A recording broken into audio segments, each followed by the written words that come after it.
Rich.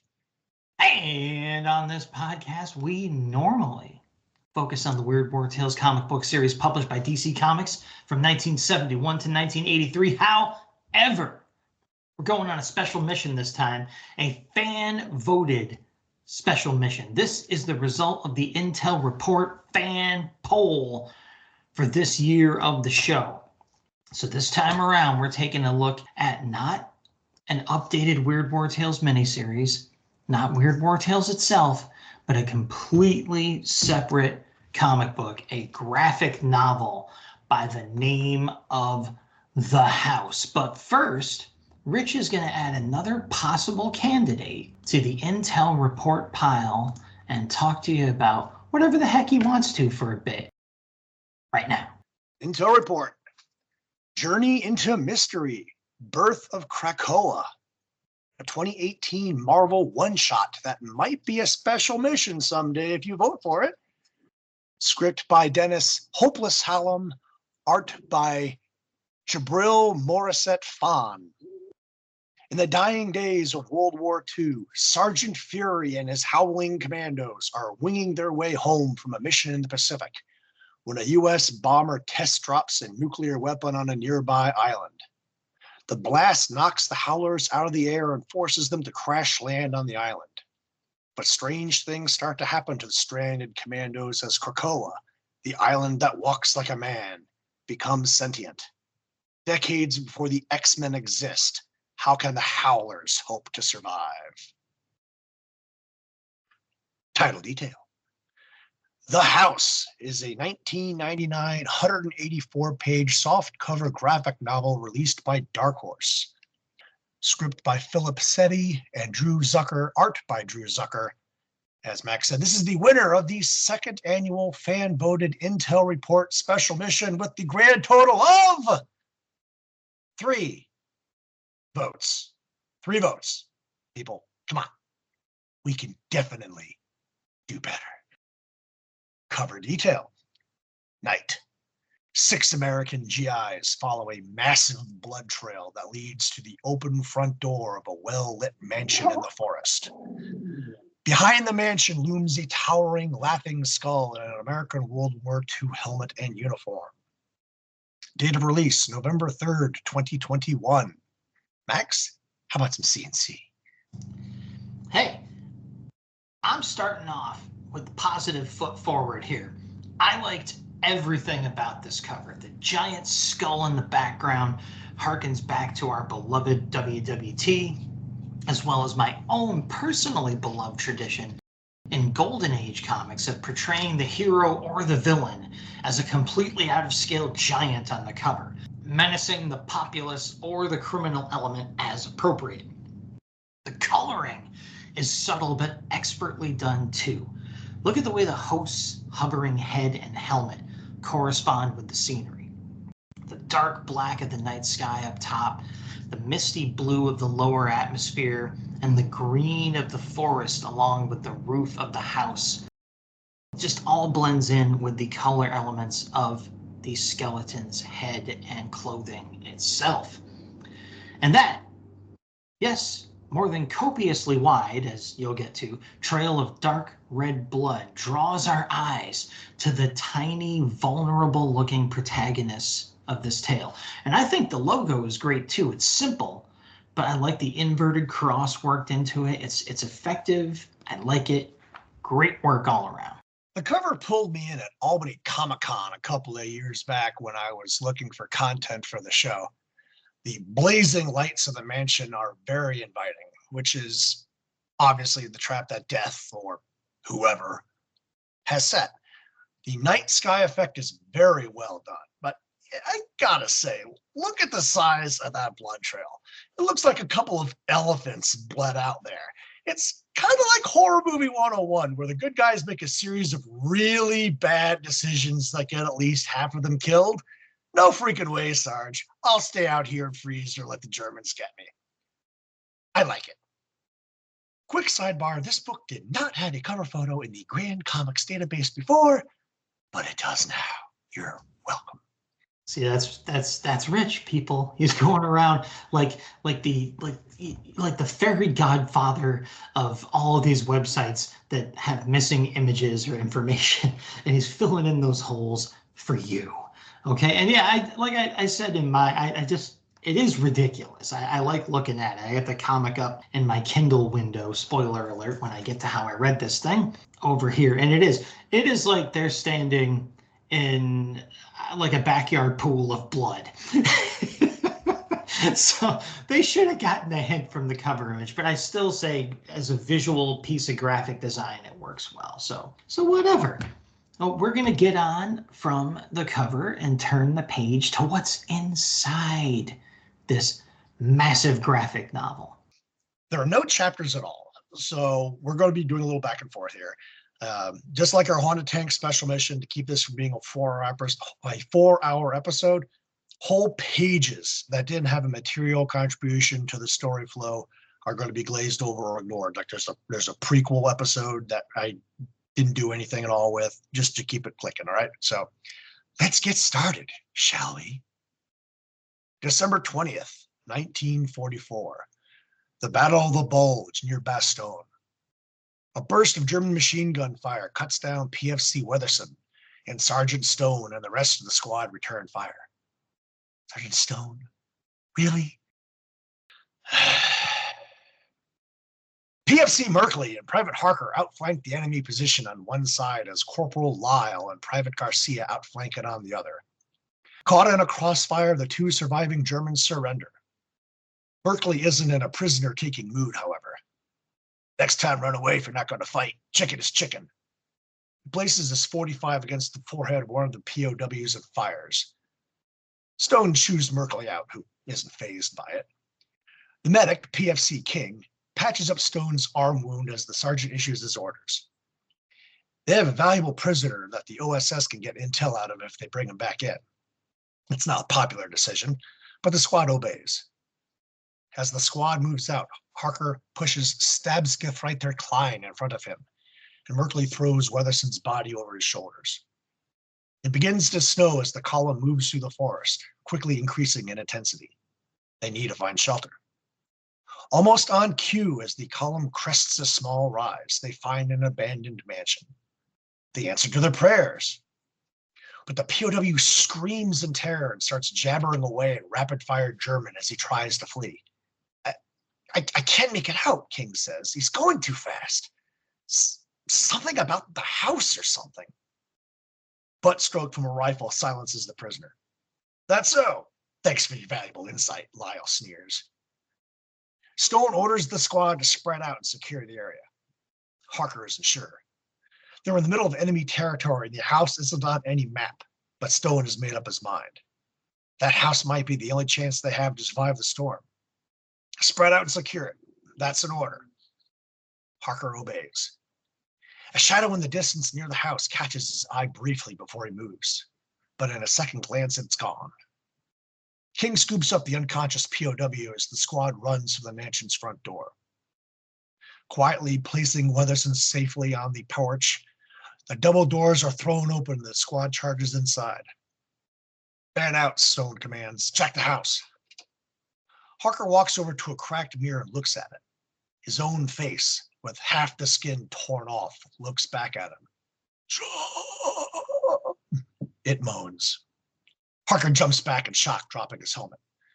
When he looks again, the eerie vision is gone. The squad spreads out, and Harker and Garcia team up to clear the house's second floor. Every picture of the house is scribbled out with black paint, and every room is too big. The house isn't big enough from the outside to hold the size of the rooms. The ceiling is too high, and the hallway is too long. Something is very off about this place. The hall goes on and on as they walk down it. Suddenly, they were back at the stairs. How? It was like they hadn't moved at all. Going back to the main floor, they find Lyle and Merkley staring at a giant pile of furniture in one of the rooms. Merkley's curiosity gets the better of him, and he quickly starts moving the pile to see what it covers. The cellar door. Opening it, the only thing they see is a black space. A book is thrown into the abyss. No sound of impact returns. We need to leave, Harker exclaims. The four Americans hurry to find Sergeant Stone. The house is secure, but there's some weird shit going on. But Stone doesn't reply. He stands by the open double doors, looking at a blood trail disappearing into the woods. Weatherson's body was gone, which meant someone out there had taken it. The Americans run inside, slam the doors shut, and barricade them, then barricade themselves again in an interior room. They were staying the night. Stone will try to raise a U.S. command post via radio and have them send a patrol out to get them tomorrow. Harker is dubious. No way Stone will get anyone in this storm. But Merkley is quick to defend the sergeant. He was the only one in his plane to get to the ground alive on D-Day. He landed with only his knife and cut a path through Nazis 10 miles long. If anyone can do the impossible, it's Stone. That man can't be stopped. Harker and his twin brother are in a car driving through a rainstorm. A shadow crosses the road in front of them, and Harker lunges over and twists the wheel out of his brother's hands to avoid a collision. He wakes with a start and is shocked to see Sergeant Stone lying beside him, his face peeled off his skull. Scrambling away from the corpse awakens everyone else. King adds to the horror when he realizes that Stone had been alive when his face was cut off. It didn't make sense. Why only kill the Sarge? Why not all of them? As they struggle to make sense of it, the radio suddenly crackles. Hello? Hello? I've been bad. It's Stone. A deafening scream fills the house. The radio crackles again. Laufin. Laufin. Laufin, Laufin, Laufin, Laufin, Laufin, Laufin, Laufin, Laufin, Laufin, Laufin, Laufin, Laufin, Laufin. King translates. Run. Corporal Lyle's in charge now, and he's had more than enough. Everyone grab your shit. We're leaving right now. Tearing down the barricade, they charge towards the front door. But the door's gone. A solid wall stands where it had been only hours before. Das Haus, the POW whispers. Turning, they run towards the back door. It, too, is gone. But there are still windows. Garcia picks up a cable and throws it through the glass. Harker briefly sees a distant shadow in the snowy wilderness before it vanishes. Garcia jumps through the broken pane and lands back inside the front of the house. Merkley snaps and punches the POW. You did this! This is a Nazi trap! Tell me how to get out of here, I'll blow your crowd head off! He whips out his .45 and aims it at the German. King and Harker grab Merkley and a struggle erupts. There's a shot, and King slumps to the floor, a bullet in his stomach. As the others grab King's aid bag, Merkley runs off. The POW, too, vanishes. King's wound doesn't look too bad, but they can't afford to fall apart in here. They need to find Merkley. Harker and Garcia go in search of him, but they leave a length of twine trailing behind them so they can find their way back to the others in case the house changes again. Garcia is panicking, but Harker is oddly calm, even as he sees the same reflection of his shredded face in the mirror as before. Yes, they need to find Merkley, but that POW knows something about this house. He's actually more important than Merkley. A scream from upstairs, where there hadn't been stairs the moment before. Merkley! Garcia refuses to go upstairs without backup, so Harker follows the twine back to get Lyle. Lyle's furious. Where the hell have you been? I've been shouting for 2 hours. But to Harker, it had only been 10 minutes. Dragging King to his feet, Lyle and Harker follow the twine back to Garcia. But the private is gone. They go up the stairs to find the source of the earlier screams and hear an eerie giggling. Several demonic wraiths swirl around their feet. They're kids of some kind.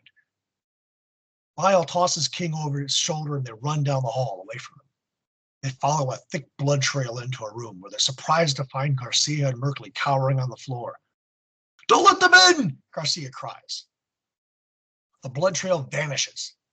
Neither soldier's hurt at all, and the door slams shut on its own. We went where they wanted us, Harker mutters. We're trapped. The window disappears and turns into a wall, and the darkened room briefly fills with loud giggling. Merkley reaches into his pocket and pulls out his lighter. When the flame appears from it, the others see 6 demonic children with flaming eyes and ghastly wounds immediately behind him. They pounce, and Merkley drops the lighter as he screams, "Help! Get off of me!" When Garcia and Lyle get their own lighters going, Merkley is dead on the floor in front of them. More giggling from behind. The 2 GIs pull out their .45s and open fire towards the sound. But it's Merkley, still holding his lighter and giggling. 5 rounds punch into his midsection. He drops the lighter. "Guys," he gurgles, then collapses, dead. "They're playing tricks on us," Harker explains, "making us see things, getting us to kill each other." At that moment, the demonic Kinder struck again, swarming Lyle and Garcia. Harker dives on top of King and shots ring out. Everything goes dark as the lighters are dropped, except for the muzzle flashes of the blazing pistols. Point-blank shots to the head don't even slow the fiends down. Harker drags King out of the room and closes the door behind him as the other GIs are slaughtered. They stagger down the hall into a greenhouse. The POW is there with the radio, mumbling in German. He must have grabbed it when he ran off. "What's he saying?" Harker asks King. "Says we can't get out. The house, it eats you from the inside." "Then we need to get out of the inside." Harker follows a cool breeze to a broken window. The 3 men climb outside and walk into the snowy woods. "Keep talking to me, King," Harker says. "You got a girl at home?" "Daughter. Wife's pregnant. I just want to get back to her." "I had a twin brother. He died 4 years ago. Car accident. It was my fault." A crunching sound ahead makes Harker freeze in his tracks. Lyle staggers towards them, half his face torn off, blood dripping in the snow. "I know those kids," he says. "A few months ago, we came to this small village. It was quiet, too quiet. When I saw movement, I just opened fire. It was 2 nuns with a group of kids from an orphanage. I mowed them down without even looking. They've been in my nightmares every night since." Sounds of running feet in the snow. The kids are chasing them. The 4 men flee through the woods until they come to a snowbank. But there's something unusual about it. Harker brushes away the snow and is horrified to uncover a door. The hallway door. They were still inside the house. Harker realizes the only way to truly leave this place was the same way they came in. The front door. They just had to find it. As the demons sweep towards them, he flings the hallway door open.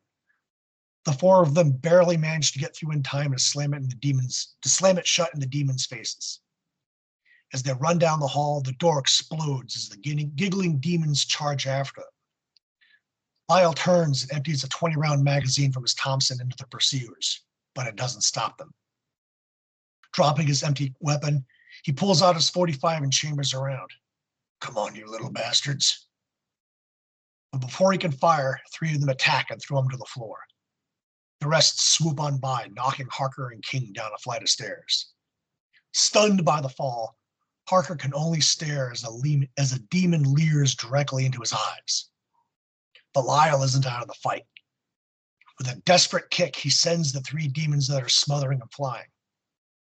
Running to the top of the stairs, he fires 2 rounds at the back of the demon confronting Harker. Giggling, the demon's head turns 180 degrees to look back at Lyle and starts to climb the stairs towards him. Lyle fires again, sending a slug passing right through its forehead. Nothing. As the demon closes in, it's too much for Lyle to stand. He places the pistol to his temple and pulls the trigger. The demons vanish as Lyle dies. Harker climbs the stairs and kneels by the body of his friend. "What am I missing?" he muses to himself. "What do you want?" Walking through the house with King and the German, he tries to process the events of the last day. The blackened photos, the bottomless pit, the mutilated reflection. The German suddenly realizes where they are and runs off into the room where they had barricaded themselves in the night before. Rummaging through one of the American field packs, he pulls out a hand grenade, hands it to Harker, and points to the wall. The message is obvious. The house immediately reacts. The walls bulge, furniture flies through the air, and the floor bursts open as demonic hands reach for them. "Blow the door!" King screams. But Harker sees the furniture pile from before, restacked on top of the cellar door again. "No, we need to go where he doesn't want us to." "Who?" "My brother." Harker pulls the pin and tosses the grenade onto the pile of furniture. The blast shatters the floor under their feet, and King and Harker tumble into the abyss. Harker hits hard, and when he gets to his feet, he's surprised to discover he's standing on a country road by a cornfield. A war bond billboard stands nearby. A familiar car approaches, heading into town. "No, no! No, no!" he cries. Harker chases after the vehicle as rain begins to fall, running through yards and storefronts, trying to cut the car off. As he does, time splits. The car's occupants are John Harker and his twin brother. The shadow that materializes in front of them on that rainy night is also John Harker. The car jerks hard to the right, missing Private Harker, but the sudden move makes it tumble end over end down the street, ejecting Harker's brother onto the road at his feet. Half of his face is torn off. "John," he whispers as he dies. "No!" Private Harker screams. The civilian John Harker pulls himself from the wreck, runs over and clutches his brother's body before both disappear. "No," Private Harker stammers. "This can't be. I didn't. This wasn't." The ground bursts open again, and Harker resumes his plunge into the darkness. His falling body slams into a ledge. King lands beside him, but rolls over the edge. "Hold on!" Harker cries as he grabs the medic's wrist. "Dot!" King whispers. Harker can't maintain his grip, and King falls away into the void. A voice cackles behind him. "Lost another one, did you, brother?" It's Harker's dead brother, with his damaged face, glowing eyes, and evil rictus grin. "Me, King, your entire squad. All you do is kill people." "It's been you all along, hasn't it?" Harker asks as he gets to his feet. "I'm always with you. Here, it's just easier to be seen. This is all your fault. If you had done your job and helped Merkley shoot the damn Krauts, you wouldn't have gone this way. Whose bright ideas caused all your squad members to keep dying?" The demon whispers in Harker's ear. "The wrong brother died." The demon gestures to a pistol lying in the dirt. "There is no one left. You killed us all. Your turn." Harker picks up the pistol and holds it to his head, but stops before he pulls the trigger. He remembers the blackened photos and looks back at his brother. "You're trying to distract me. Misdirection. You always did that growing up. You're trying to keep me from the black." "Every time you have a bright idea, people die." Harker grins. No one is left, and throws himself off the ledge as the demon screams in dismay. He falls through time. Cavemen, knights, Vikings, Romans, all fighting the house in their own time. Harker lands hard again. King is beside him, alive, with the book that they had tossed into the abyss yesterday lying nearby. He pulls the medic to his feet. "Stay with me, buddy. We're getting out of here." They stumble towards a red light in a cavern and discover Garcia blocking their path. "Lyle chased me downstairs. I dove into the basement to hide." "Go back the way you came. There's nothing this way." "No," Harker replies. "There has to be." Garcia raises his rifle and fires, blowing King's brains out. "No one goes out this way," he cackles demonically. Harker dives at Garcia, but the demon turns into a mist, and he passes right through him. A pistol is jammed into the back of his head. "You're going the wrong way, soldier," a demonic Lyle says. Harker throws an elbow, but Lyle vanishes. "A waste! That's all you are," the faceless Sergeant Stone sneers. Harker pulls his pistol. "Get out of my way, sir. Where I need to go is down that way." Stone attacks, but Harker judo tosses him to the ground and jams his pistol against his chin. "With all due respect, fuck you, sir." Martin Gray is going to be very disappointed with us. Harker becomes aware that the free hand holding Stone down is wet and realizes it's covered in blood. Looking at Stone again, the sergeant transforms into King, alive. Harker throws the medic over his shoulder and continues down the cavern. "Come on, let's end this." "You weren't supposed to make it this far," Harker's demon brother declared, standing in front of a massive, pulsing heart suspended over a pit. "Now you have to die."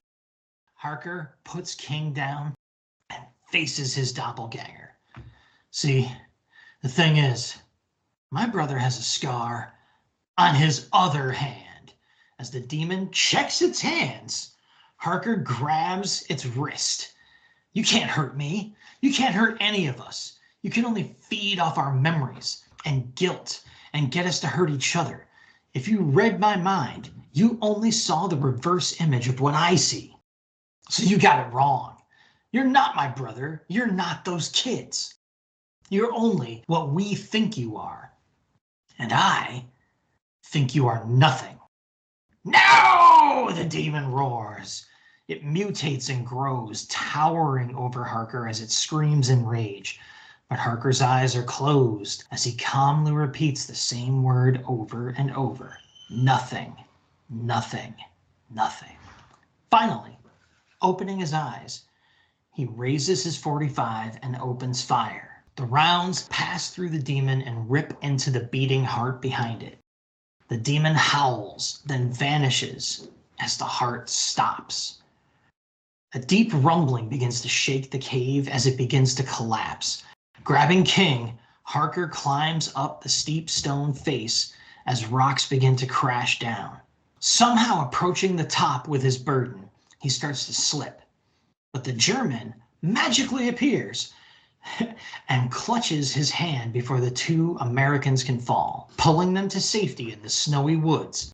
The three men turn as the rumbling noise engulfs the nearby house.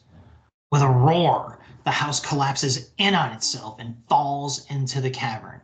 Steam and smoke curl from the gaping hole. Without a word, the German turns and walks off into the woods. Harker doesn't try to stop him. Instead, he pulls King to his feet and they stagger off in the opposite direction. "Hold on, King. We're almost there. Keep talking to me. Tell me about your daughter. We're not going to die. Not today. Not today." But Harker can soon go no further. His legs buckle and he falls to the ground. "Not today," he whispers as he loses consciousness. Harker bursts awake from a nightmare of his demon brother strangling him in a hospital bed. He finds King next to him.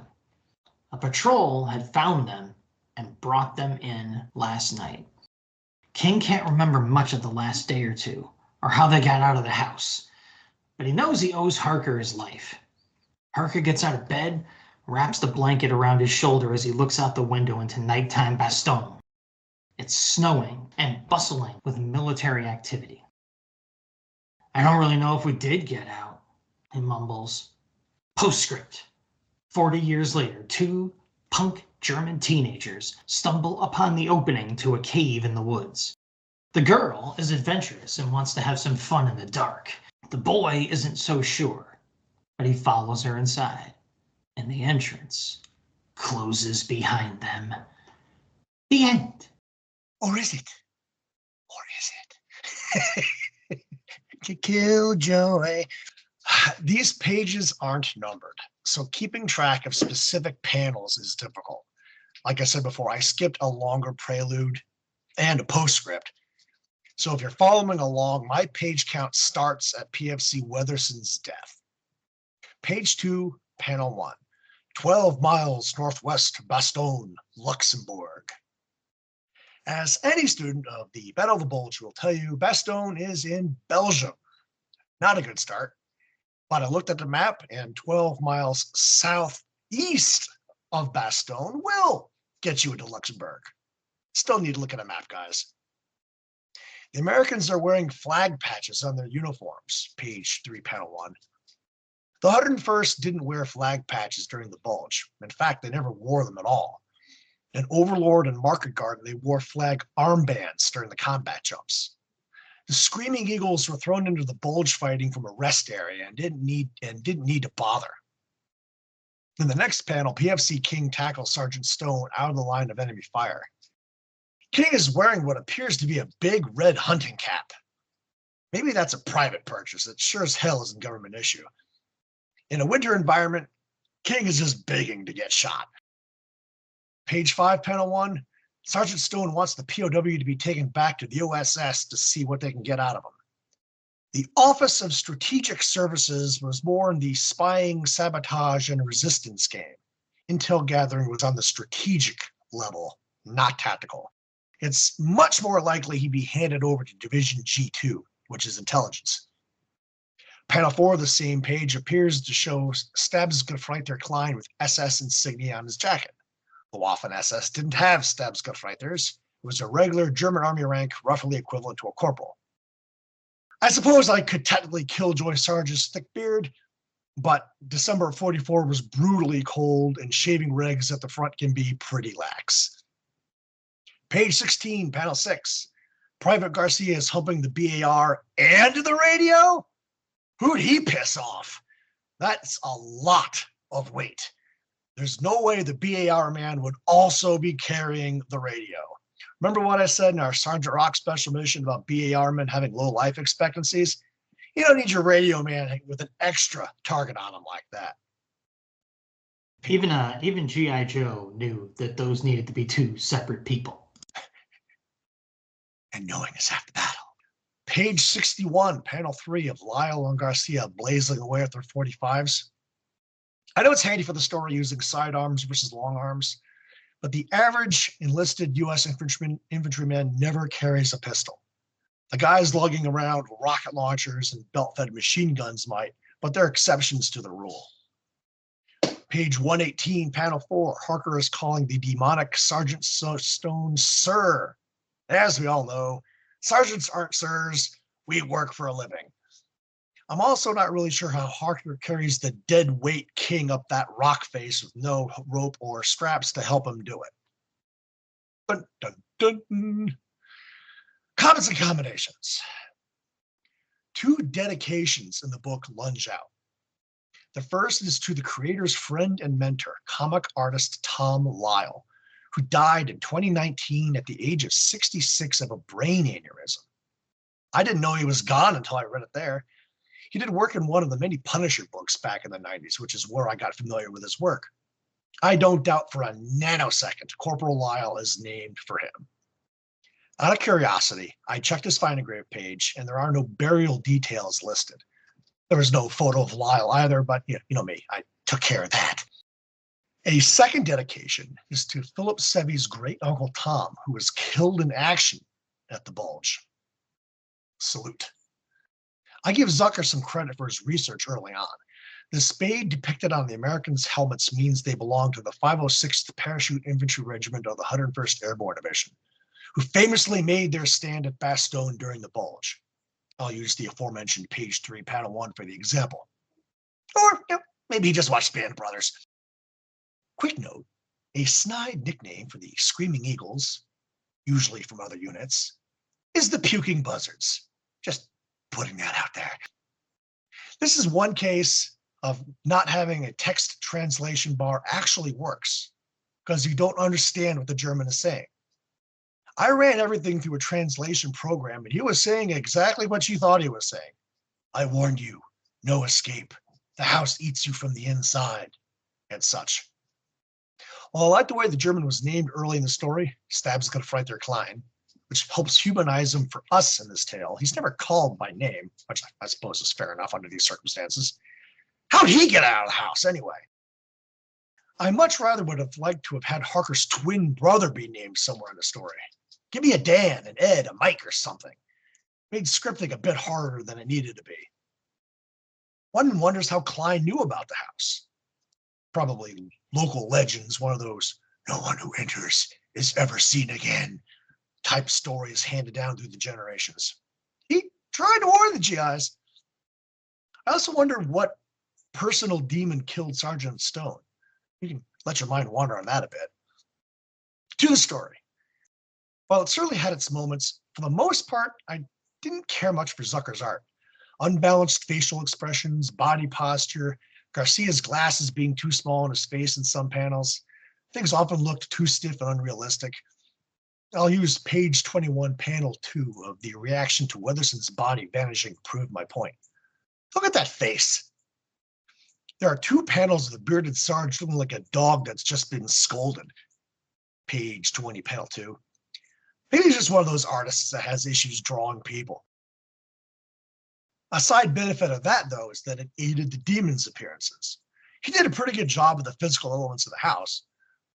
One of the panels that really kind of pissed me off was the first one on page 83 when Kyle fires the headshot at the demon threatening Harker.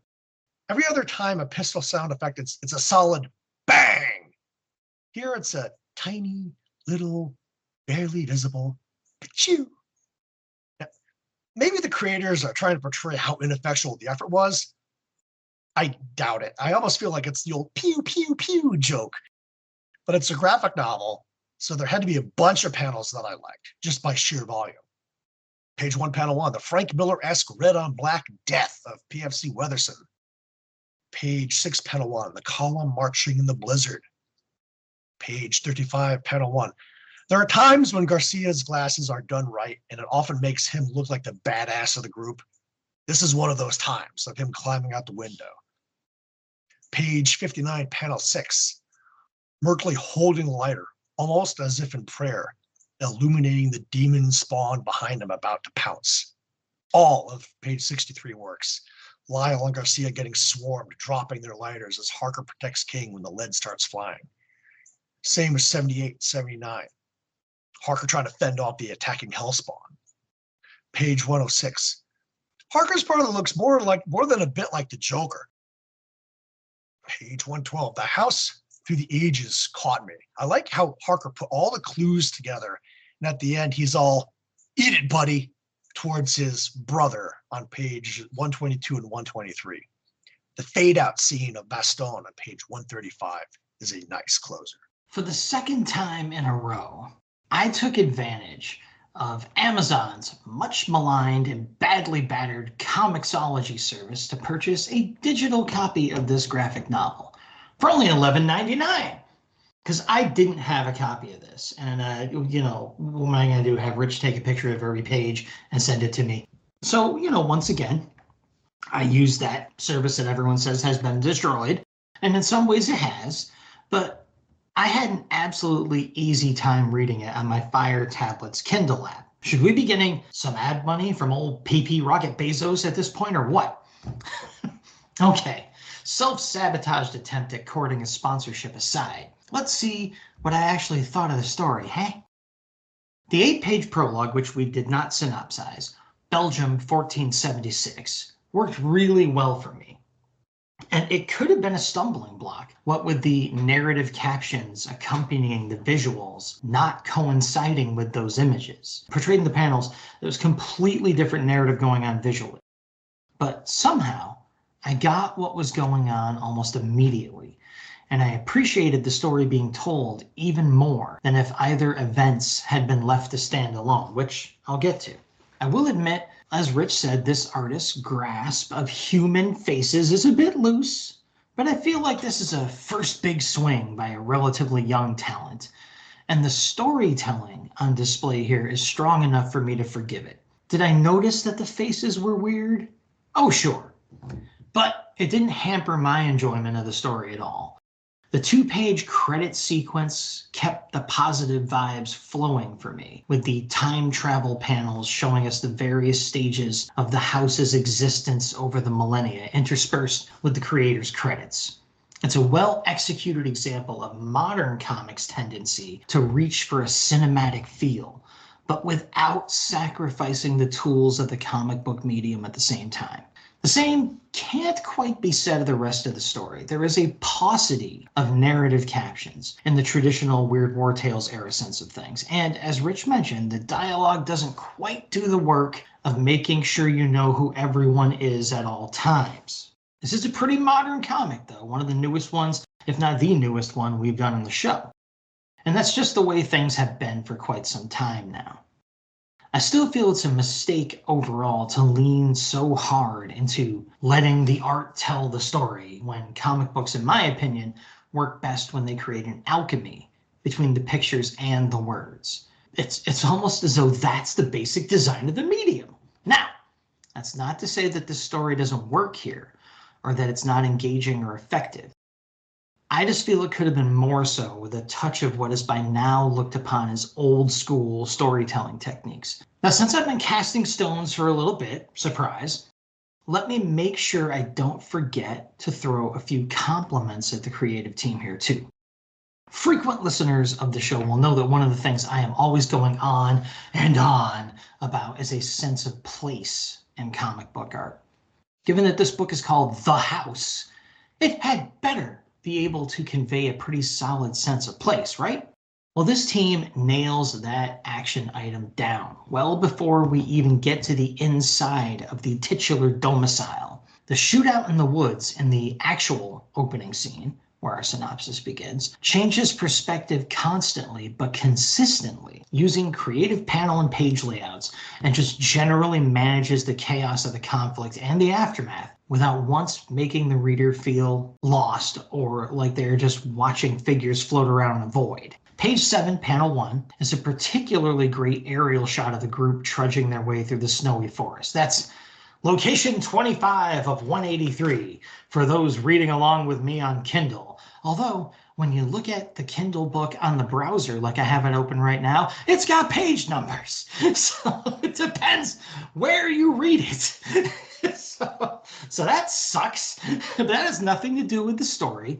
Okay, so, and again, just to make sure we all know it's me reading this CNC here, I gotta call out panel 3 on page 11, location 29, which gives us a cool silhouette of our troops hustling up to the house. I like that. Then we are inside the house, and this is where the art team really shows off their strengths, in my opinion. I won't break it down in too much excruciating detail for all our sakes, but let me put it this way.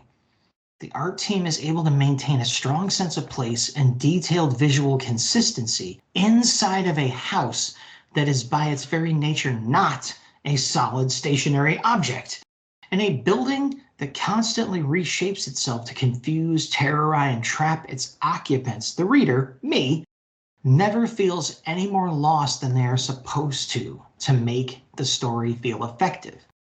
I will hand out a demerit for the transition between pages 22 and 23, location 41. It was not clear to me at all that the group had gone to sleep. So the dream sequence and the rude awakening that followed, when they first get in the house and we figure out they have fallen asleep, and Harker wakes up to find Sergeant Stone dead next to him. I didn't get that they had actually gone to sleep. I just knew that all of a sudden we were in some sort of other vision going on. And then boom, that just was more jarring than it should have been, in my opinion. On the other hand, the accidental shooting of our dear medic King, location 57, I'm done trying to count pages, is pulled off extremely well in a tense 2-page sequence with an excellent graphical payoff. We get some more well-executed running around the shape-shifting house scenes next, and that's followed by the ghosts coming out to play in force. Things get crazy from there, but again, it's the right kind of crazy, catching the reader up in the action rather than getting them lost in it. The scene in the creepy blue greenhouse, I think that's what it is, followed by the false escape into the woods, was really effective too. And Lyle's trauma made manifest as the ghost of the children, leading up to his own bleak, fully on-page suicidal shot to the head was powerful stuff too. I'll take a side note here that I didn't put in the script before. He didn't have any guilt about those nuns though, huh? He's all upset about the kids. The nuns, nowhere to be seen. Maybe he went to Catholic school.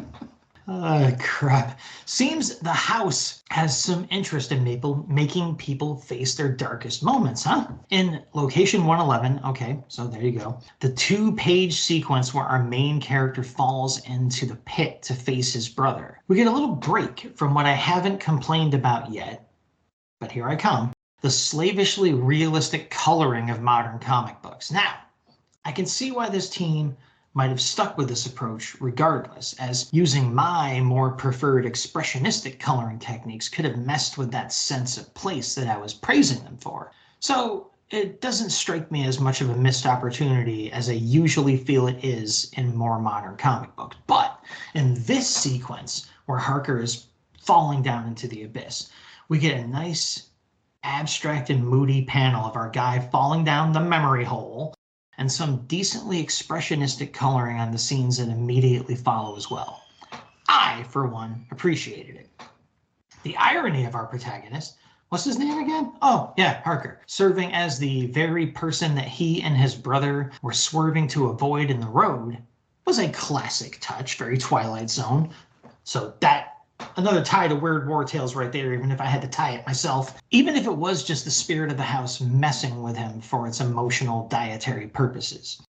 And the way that the house was defeated worked really well for me too, as I was glad to see that King and Klein, those names I remember, actually survived as well.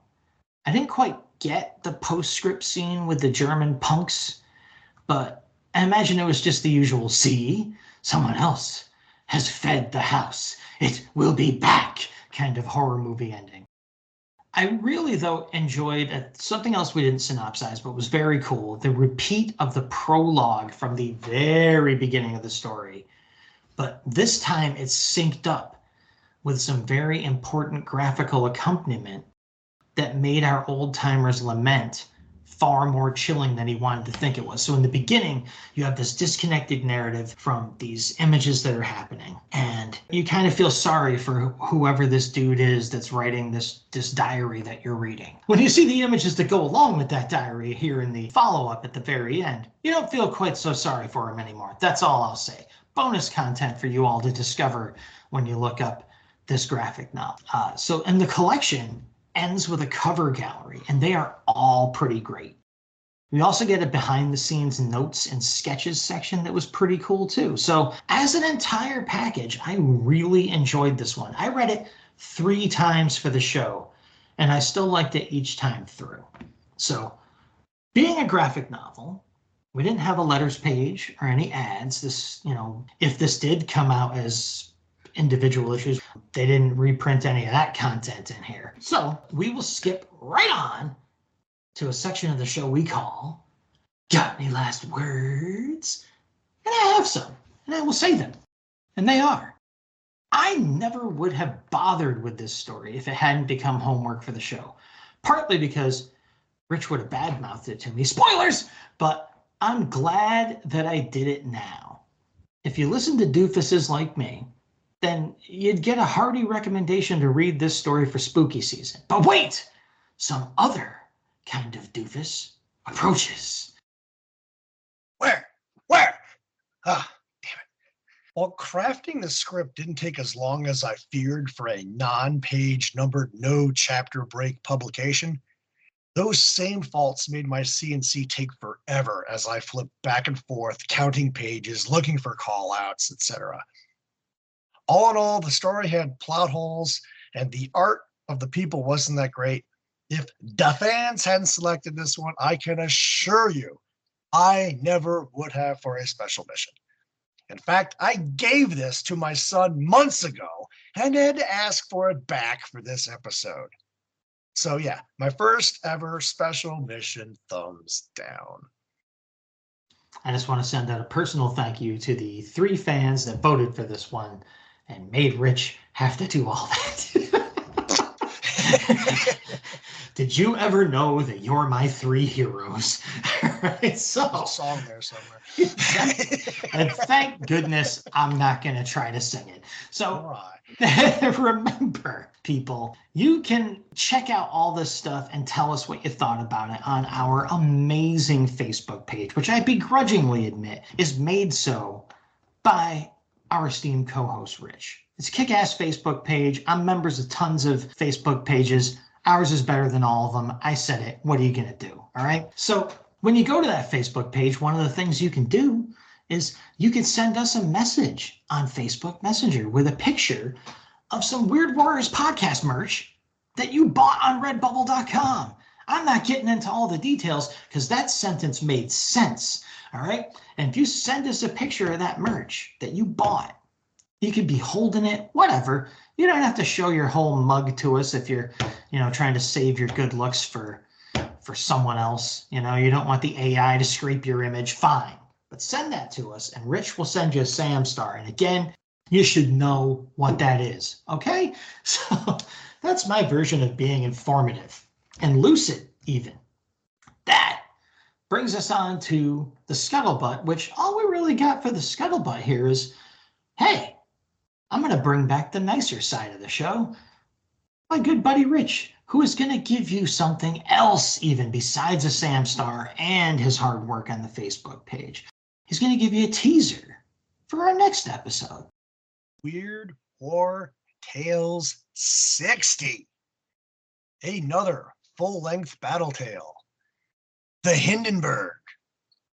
A prototype James Bond.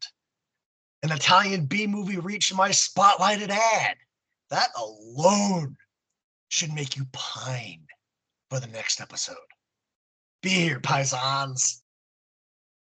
I'm pining. I'm pining for the fjords. Where are the fjords? Well, if you stay tuned to this show, you might just find out. And what show is this? This is the Weird Warriors podcast, right? Who are we?